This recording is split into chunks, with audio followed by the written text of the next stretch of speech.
Hai, nama saya Jevon. Saya asal dari Semarang. Saya kuliah di UC angkatan tahun 2006. Dan saya di sini memilih jurusan Visual Communication Design. Saya sangat beruntung memilih perkuliahan di sini. Mengapa? Kan di sini saya mendapatkan banyak pelajaran yang sangat berarti hingga saya sekarang bisa menjadi seorang entrepreneur muda.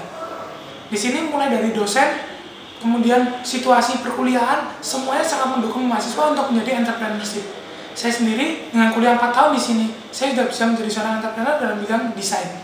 Dan saya di sini sudah membangun perusahaan saya sekitar hampir lebih 2-3 tahun.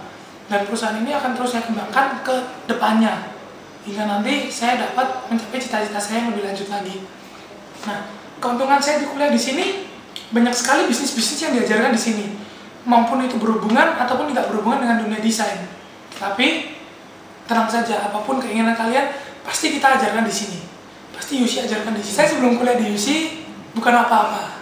Waktu di Semarang saya juga masih menjadi seorang yang tidak berarti di mata masyarakat. Bahkan di keluarga pun saya tidak berarti apa-apa.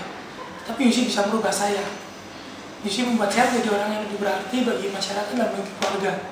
Nah, di sini saya ingin ajak kalian semua untuk menjadi seperti saya. Saya adalah salah satu contoh dari berbagai macam mahasiswa UC yang sudah berhasil sekarang. Ayo, mari kita bergabung di UC. Buat apa kalian ragu lagi? See you at UC. Bye-bye. See you at UC.